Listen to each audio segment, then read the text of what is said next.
Assalamualaikum warahmatullahi wabarakatuh. Hamdan wa syukran lillah, salatan wa salaman ala rasulillah sayyidina wa habibina wa qudwatina Muhammad ibn Abdillah wa ala alihi wa sahbihi wa man tabi'ahu amma ba'dah. Yang terhormat Bapak dosen pembimbing mata kuliah literasi digital Kitab Kuning kelas B12, yang terhormat Kosma B12 dan seluruh anggota kelas B12 yang kami banggakan. Pada pertemuan kali ini, marilah kita bersama-sama mengkaji salah satu karya dari ulama terkenal, yaitu Imam Ghazali, yang berjudul Bidayatul Hidayah. Namun sebelum kajian kita mulai, marilah kita buka dengan bacaan umul kita bersama-sama.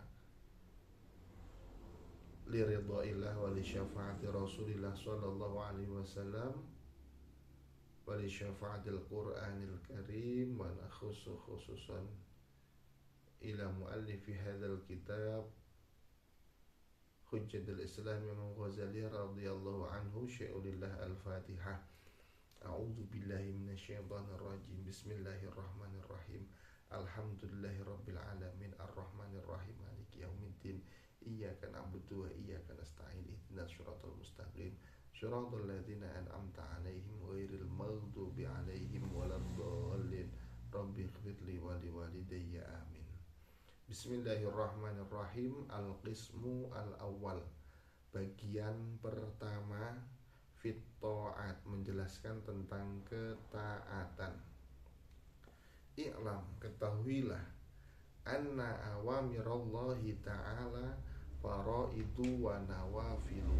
Anna awamirallahi ta'ala, bahwasanya perintah Allah, faraidu, ada yang bersifat fardu, wa nawafilu, dan juga ada yang bersifat sunnah. Fal fardu ra'sul mal, fardu adalah modal pokok. Wa huwa aslu tijarati, fardu ibarat kata adalah asas perniagaan. Wabihi tahsulu an-najatu, dengan fardu tersebut keselamatan akan diperoleh. Artinya apa? Orang yang melaksanakan ibadah fardu, insya Allah bisa dijamin bahwa orang tersebut akan mendapatkan keselamatan. Wan nawafil wan naflu huwa ar-ribhu, sedangkan ibadah sunnah itu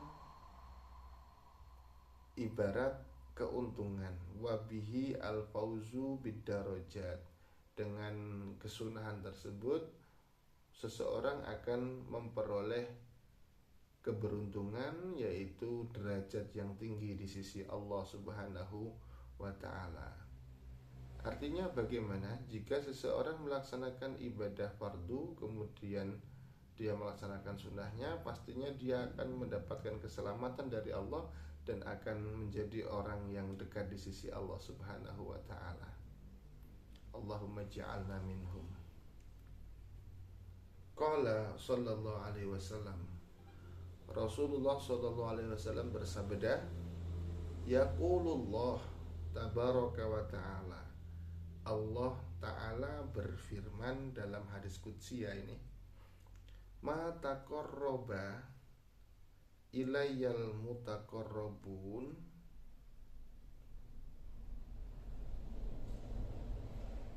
tidaklah mendekatkan diri kepadaku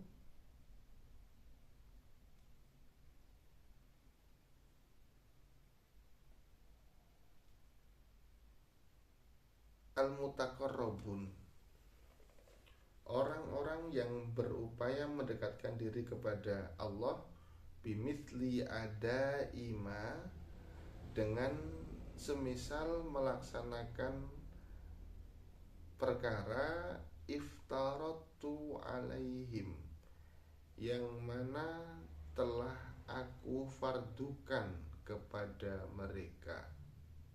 Artinya apa? Tidak ada orang yang bisa mendekatkan diri kepada Allah melebihi orang yang melaksanakan fardu-fardunya. Jadi kalau mau mendekatkan diri kepada Allah, pastinya kita harus melaksanakan fardu-fardunya. Wala yazalu al-abdu, la yazalu, tidak henti-hentinya al-abdu, seorang hamba, yataqarrabu, berupaya mendekat, ilayya, kepadaku Allah, bin nawafili, dengan melaksanakan ibadah-ibadah sunat, hatta uhibbahu, sehingga aku mencintainya. Nah, di sini apabila seorang hamba selalu berupaya untuk mendekatkan diri kepada Allah, maka apa kata Allah? Allah akan mencintainya.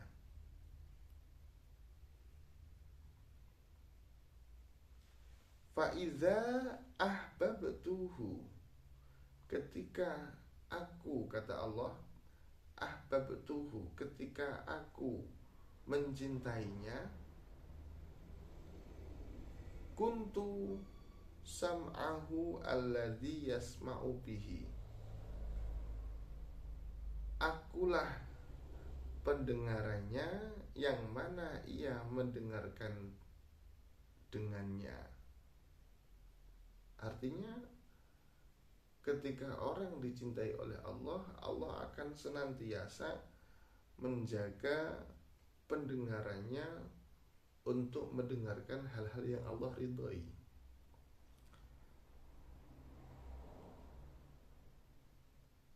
Wa basarahu alladhi yabsiru bihi, dan kata Allah, akulah penglihatan yang ia melihat menggunakannya. Artinya Allah akan menjaga pandangannya untuk memandang yang baik-baik yang Allah ridhoi pula.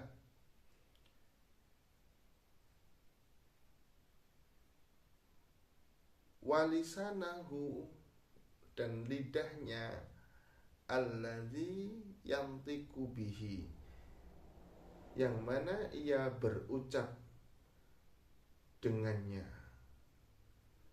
Artinya Allah akan selalu menjaga ucapan-ucapannya pasti sesuai dengan apa yang telah Allah ridhoi. Wa yadahu, dan tangannya, alladzi yantiku, alladzi yabtishu biha, yang mana ia memukul dengannya atau menyentuh dengannya. Allah akan selalu menjaga perbuatan tangannya dari perbuatan yang dilarang. Warijlahu allati yamshi biha, warijlahu, dan kakinya, allati yamshi biha, yang ia berjalan dengan kaki tersebut. Allah akan selalu menjaga anggota badannya dari perkara-perkara yang tidak Allah ridhoi, kalau orang-orang tersebut telah melaksanakan ibadah sunnah setelah melaksanakan ibadah wajib. Jadi dari hadis ini bisa kita simpulkan, kalau seorang hamba telah melaksanakan ibadah wajib, maka itulah yang terbaik untuk mendekatkan diri kepada Allah. Jika mau menambah melaksanakan sunnah-sunnahnya, maka orang tersebut akan menjadi orang yang lebih dekat di sisi Allah. Kalau menjadi orang dekat di sisi Allah, tentunya Allah akan selalu melindunginya dari hal-hal yang tidak Allah ridhoi. selanjutnya, walan tasila ayyuhat talibu,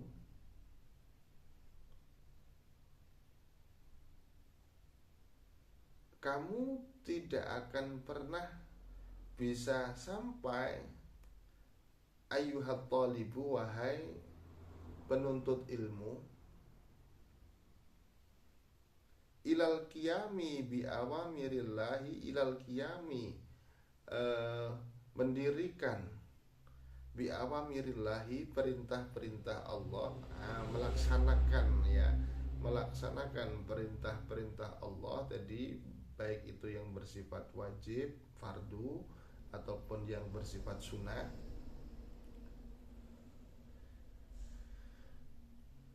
Illa bimuraqabati qalbika, illa bimuraqabati qalbika, kecuali dengan memanage atau menguasai hatimu, wa jawarihika, dan seluruh anggota badanmu.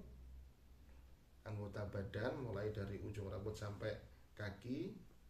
Fi lahadhatika, pada masamu, wa anfasika, dan setiap nafasmu, min hini tusbihu, sejak bangun di pagi hari, ilahini tumsi, sampai malam harinya. Artinya apa? Seorang murid atau santri tidak akan pernah bisa melaksanakan seluruh perintah-perintah Allah, entah yang semuanya wajib atau semuanya sunnah tersebut, kecuali dengan menguasai hatinya, memanage hatinya, dan memanage anggota badan lahiriahnya. Jadi kalau kita ingin melaksanakan perintah Allah baik yang wajib maupun sunnah, kita harus mulai dulu dari menguasai hati kita dan menguasai seluruh anggota badan kita. Kalau sudah seperti itu, insya Allah nanti bisa. Fa'lam, ketahuilah, annallaha ta'ala, bahwasanya Allah Ta'ala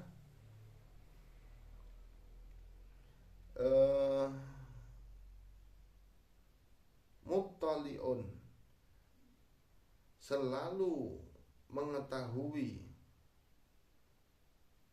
ala dhamirika, apa yang ada di dalam hatimu. Dhamirika itu dalam hatimu.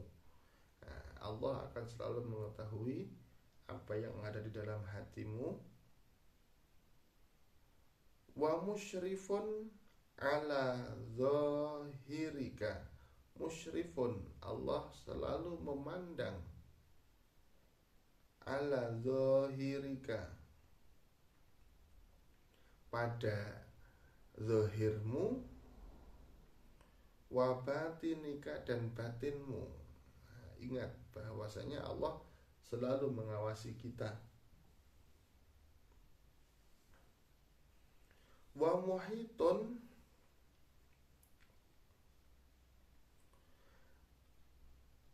dan Allah juga menguasai, bijami lahadzatika, seluruh masamu, jami' seluruh, lahadzatika masamu, wa khotorotika, dan segala detik hatimu. Khotorotika, detik hatimu. Kita mau membatin apapun, Allah tahu.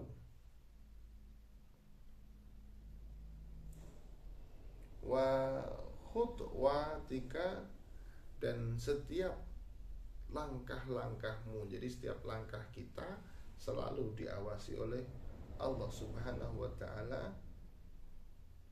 Wasairi sakanatika, dan seluruh kondisi diammu, kita mau diam dimanapun Allah akan tahu. Waharokatika, dan seluruh pergerakanmu, gerak kita mau yang seperti apa, Allah pasti tahu dan Allah selalu mengawasi kita. Wa annaka, dan sesungguhnya kamu, fi mukhalatatika, dalam berinteraksi dengan sesama, ya, mukhalatah itu interaksi dengan sesama manusia. Wa khalawatika, dan dalam kondisi sendirimu, baik kita sedang berinteraksi dengan sesama atau kita sedang sendiri. Mutaraddidun baina yadai, mutaraddidun, sebenarnya kita itu selalu tak henti-hentinya, baina yadai, selalu berada di bawah pengawasan Allah Subhanahu wa ta'ala. Fala yaskunu, maka tidaklah diam, fil mulki, di alam mulk. Alam mulk itu adalah alam yang tampak oleh manusia, ya, dunia ini. Wal malakuti, dan alam malakut, alam yang tidak tampak oleh manusia. Sakinun, sesuatu yang diam, artinya tidaklah sesuatu yang diam baik di bumi ataupun di langit, ya. Nah, malakut itu gampangannya itu langit gitu. Suatu yang diam baik di bumi atau di langit. Wala yataharraku, dan tidaklah bergerak, mutaharrikun, sesuatu yang bergerak, illa wajabbarus samawati, kecuali Tuhan Al-Jabbaru yang menguasai samawat itu langit, jadi kecuali Tuhan penguasa langit, wal ardi, dan bumi, muttaliun, melihat atau mengetahui, alaihi, atas apa yang diam ataupun yang bergerak. Artinya seluruh sesuatu, entah itu yang diam ataupun yang bergerak di langit ataupun di bumi ataupun dimanapun, Allah pasti tahu. Seperti diungkapkan dalam firman Allah, itu ada catatan kaki dalam surah Al-Mu'min ayat 19, ada penggalan ayat seperti ini. A'udzubillahi minasyaitonirrajim. Ya'lamu kha'inatal a'yuni wa ma tukhfis sudur. Ya'lamu, Allah mengetahui, kha'inatal a'yuni, pandangan mata yang khianat. Kha'inah itu yang khianat, al-a'yun itu mata. Wama, dan sesuatu, tukhfi as-sudur, tukhfi yang menyembunyikan, as-suduru hati, yang mana sesuatu disebutkan oleh hati, Allah pasti tahu itu. Itu dasar bahwa Allah itu mengetahui apa yang ada dalam hati kita. Jadi keterangan dari Imam Ghazali ini ada dasarnya, yaitu dari salah satunya surat Al-Mu'min ayat 19, bahwa benar Allah memang mengetahui apa yang ada dalam hati kita. Selanjutnya ada lagi, ini penguat dari dawuh beliau, ada potongan ayat surat Toha ayat 7, ada ayat seperti ini. A'udzubillahi minasyaitonirrajim. Fa innahu ya'lamu sirra wa akhfa. Fa innahu sesungguhnya Allah ya'lamu mengetahui asirra sesuatu yang sifatnya rahasia, wa akhfa dan bahkan yang lebih rahasia lagi, yang lebih tersembunyi lagi. Berarti ada rahasia di atas rahasia, ada yang lebih rahasia lagi. Nah, yang lebih rahasia saja Allah tahu. Ini terdapat dalam surat Toha ayat 7.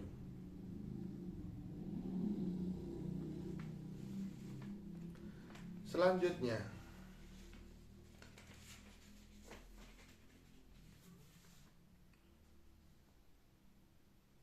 fa'ta'adab, maka beradablah, jagalah adab. Ayyuhal miskin, wahai hamba yang miskin, zahiran wa batinan, baik secara zahir atau lahir, wa batinan dan secara batin. Jadi kita harus beradab, selalu beradab, baik secara zahir lahiriah kita menunjukkan sikap yang beradab, dan batin kita juga harus beradab, tidak boleh untuk berprasangka yang buruk dan lain sebagainya. Baina yadayillahi, di hadapan Allah subhanahu wa ta'ala. Bagaimana caranya? Ta'addubal abdi al-dzalili al-mudnibi. Ta'addubal abdi, seperti beradabnya seorang hamba, al-dzalili yang hina, seorang hamba yang hina, al-mudnibi yang pendosa, yang berbuat dosa, fi hadaratil maliki, di hadapan raja, fi hadaratil maliki, malik raja, di hadapan raja, al-jabbari yang maha menguasai, al-qahari yang maha memaksa. Jadi kalau ada seorang hamba yang telah berbuat salah di hadapan raja, kira-kira apakah seorang hamba tersebut bisa menghadap ke atas atau mendangakkan pandangannya ke atas? Kira-kira bisa enggak? Pastinya enggak, pastinya tunduk ya. Nah, kita juga harus seperti itu. Kita menghadap Allah seolah-olah seorang hamba yang hina menghadap sang raja yang maha gagah perkasa. Kita tunduk, secara badan kita juga harus beradab, kita membungkukkan diri beradab, hati kita juga kita tunduk dengan apa yang telah Allah takdirkan kepada diri kita. Wajidahid, bersungguh-sungguhlah, alla yaraka,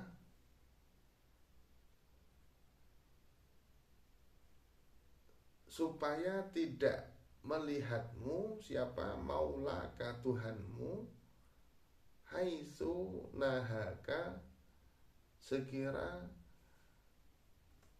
Tuhanmu melarangmu. Artinya jangan sampai kita itu dilihat oleh Allah dalam keadaan melaksanakan atau melakukan, menerjang larangannya. Kalau Allah mengabsen para pendosa, semoga kita tidak berada di situ. Artinya apa? Jangan lakukan dosa.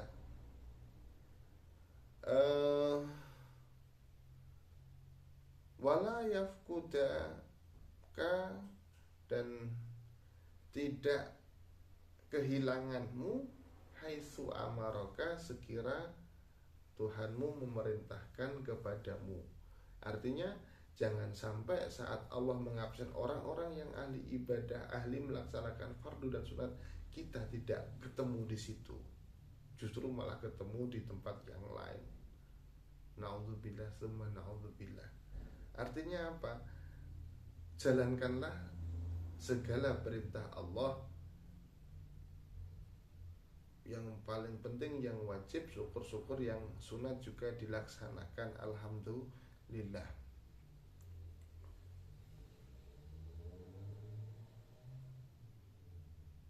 Walan taqdira, kamu tidak akan mampu ala dzalika, melakukan hal semacam itu, ya, melakukan hal semacam itu, melaksanakan perintah-perintah Allah, menjauhi larangan-larangan Allah, berupaya untuk tidak ditemukan oleh Allah saat Allah melarangnya, dan berupaya untuk selalu bertemu dengan Allah atau Allah menemukan kita saat Allah memerintahkan kepada kita. Tidak akan mampu melakukan hal semacam itu, melakukan perintah yang wajib ataupun sunat, illa bi an tuwazzi'a, kecuali kamu meruntutkan atau menjadwalkan, membagi auqataka, waktu-waktumu, waturattiba, dan meruntutkan auradaka, wirid-wiridmu, bacaanmu, ibadahmu, min sobahika, sejak waktu subuh atau di pagi hari, ila masaika, sampai waktu sore hari. Nah, ini kata beliau Imam Ghazali, kita tidak akan bisa melakukan apa yang sudah disampaikan tadi kecuali kita memanage waktu kita, mengatur waktu kita. Kita atur kegiatan mulai dari bangun tidur di waktu subuh sampai malam harinya. Fa'asri, maka dengarkanlah. Fa'asri, dengarkanlah. Ini perintah dari beliau Ghazali, dengarkanlah. Ilama, sesuatu, yulqa ilaika, yang akan dijelaskan, yulqa, disampaikan, ilaika, kepadamu. Dengarkanlah apa yang akan disampaikan kepadamu, min awamirillahi, yaitu perintah-perintah Allah, alaika, kepadamu, min hini tastaiqidu, min hini, sejak, tastaiqidu, kamu bangun tidur. Nah, perintah Allah yang harus kita lakukan saat kita bangun tidur apa saja itu. Min manamika, dari tidurmu, mulai bangun tidur, ila waqti ruju'ika, sampai waktu kau kembali, ila madjaika, ke tempat tidurmu. Nah, setelah kita selesai membahas pasal yang awal, yang pertama, selanjutnya besok kita akan membahas tentang apa yang diwajibkan atau yang diperintahkan Allah kepada kita, mulai dari bangun tidur sampai tidur lagi. Nah, untuk pertemuan kali ini kiranya cukup sekian. Kurang lebihnya mohon maaf yang sebesar-besarnya. Kami akhiri, wallahul muwaffiq ila aqwamit thoriq. Assalamualaikum warahmatullahi wabarakatuh.